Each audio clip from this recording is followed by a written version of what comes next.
Hi friends, welcome to KV channel. பாருங்கள், இந்த பானையை வச்சு நம்ம என்ன பண்ண போகிறோம்னா, இந்த பானையை வந்து நம்ம ஒரு குபேர பானையாக வந்து இப்போ வந்து எப்படி செய்யலான்னு பாருங்கள். இதில் வந்து நல்லா நம்ம இது போல் நிறைய சில்லறை காயின்ஸ் எடுத்துக்கோங்க. இந்த சில்லறை காயின்ஸ் எல்லாம் நம்ம இந்த பானைக்குள்ளே போட போகிறோம். அதுக்கு முன்னாடி என்ன பண்ண போகிறோன்னா, ஏலக்காய் போட போகிறோம். நம்ம ஏலக்காய், பச்சை கற்பூரம், பாருங்கள், பச்சை கற்பூரம், ஏலக்காய், இது வந்து நம்ம இதுக்குள்ளார வந்து போட்டுக்கிறோம். போட்டுக்கிட்டு இதை போல் நல்லா சில்லறை காயின்ஸ் எல்லாம் எடுத்து நீங்கள் இது உள்ளே போட்டுக்கணும். இது ஃபுல்லாக நீங்கள் போட்டுக்கணும்.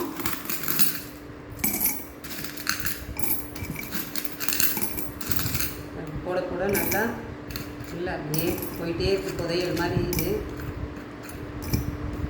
புதையல் மாதிரி இது, புதையலே தான் இது. நம்ம வீட்டுக்கு இதுதான் குட்டி புதையல். இது பாருங்கள், புதையல் பானை மாதிரியே இருக்குது. இது குபேர பானை. இதில் வந்து மஞ்சள் பூசுறது, குங்குமம் வைக்கிறது அதெல்லாம் எதுவுமே நம்ம செய்ய வேண்டாம். இதுவே போதும். வெறும் பச்சை கற்பூரம், ஏலக்காய் உள்ளே போட்டுட்டு இதை மாதிரி நீங்கள் சில்லறை காயினை போட்டு ஒரு வெள்ளை துணியை எடுத்து மஞ்சள் நனைச்சி நல்லா இப்படி காய வச்சு எடுத்துக்கோங்க. அந்த பானை வாய்க்கு திட்டமாக நீங்கள் கட் பண்ணி எடுத்துக்கோங்க. இப்படி இதை வச்சுட்டு நம்ம ஒரு லப்பர் பேண்டு போட்டுக்கலாம். நீங்கள் லப்பர் பேண்டு வேணுனாலும் போட்டுக்கலாம், இல்லாட்டி ஒரு கயிறு கூட வச்சு வேணுனாலும் கட்டிக்கலாம். நான் லப்பர் பேண்டு தான் போடுறேன்.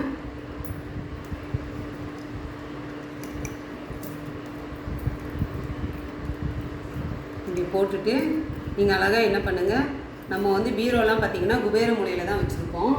அங்கே போயிட்டு நீங்கள் பீரோ அடியில் வந்து கொண்டு போய் இது மூலையில் நீங்கள் வச்சுருங்க. இது யார் கண்ணுக்கும் தெரியாத மாதிரி நீங்கள் அதுக்குள்ளே வச்சுருங்க. இது அப்படியே இருக்கட்டும். இது நீங்கள் இதை வெளியில் எடுக்க வேண்டாம், அப்படியே அந்த மூலையிலே இருக்கட்டும்னு அப்படியே நீங்கள் வச்சுருங்க. உங்கள் வீட்டில் நல்ல ஐஸ்வர்யம் வந்து நல்லா சேரும், செழிப்பாக இருக்கும். நல்லா நம்ம வீடே ஒரு செழிப்பாக இருக்கும் உங்களுக்கு.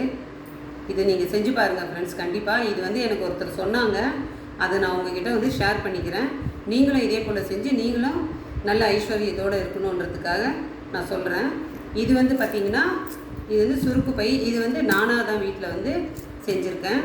எப்படின்னா, இது சுருக்கு பையில் வந்து நிறைய சில்லறை காயின்ஸ் போட்டிருக்கேன். பாருங்கள், சில்லறை காயின்ஸ் போட்டிருக்கேன். இது வந்து போட்டு நீங்கள் பூஜை ரூமில் குபேர படமாக இருந்தாலும் சரி, இல்லை மகாலட்சுமி படமாக இருந்தாலும் சரி, அவங்க பக்கத்தில் வந்து இதை வச்சுருங்க. நீங்கள் எப்போவுமே இது இருக்கட்டும். உங்களுக்கு புது காயின் இதெல்லாம் கிடைக்கும் போதெல்லாம் இது உள்ளே போட்டு இந்த பையை நல்லா நிறச்சி வச்சுருங்க. அப்படியே பக்கத்துலேயே இருக்கட்டும். இது சாமி படம் பக்கத்துலேயே. அது நீங்கள் ஒன்றும் எடுக்கலாம் வேண்டாம், அப்படியே இருக்கட்டும்னு வச்சுருங்க. இதை வந்து குபேர மூலையில் வச்சுருங்க. உங்களுக்கு நல்ல செல்வ செழிப்பு உங்களுக்கு நல்லா வரும். உங்களுக்கு ஐஸ்வர்யம் வீட்டில் பெருகும்னு சொல்லுவாங்க. அதனால் இதை நீங்கள் கண்டிப்பாக செஞ்சு பாருங்கள். உங்களுக்கு இதனுடைய பலன் வந்து போக போக உங்களுக்கே நல்லா தெரிய ஆரம்பிக்கும். இது வைக்கிறதுனால நம்மளுக்கு நல்ல ஒரு பலன் தான் கிடைக்கும். உங்களுக்கு செஞ்சு பாருங்கள் ஃப்ரெண்ட்ஸ். நீங்களும் நிறைய பேர் பார்க்குறீங்க, சப்ஸ்கிரைப் பண்ண மாட்டேறீங்க. சப்ஸ்கிரைப் பண்ணுங்கள். பக்கத்தில் இருக்க பெல் பட்டனை ப்ரெஸ் பண்ணுங்கள். நான் போடுற வீடியோ உங்களுக்கு அன்றைக்கி வந்துடும். அடுத்த வீடியோவில் பார்க்கலாம். பாய், தேங்க்யூ.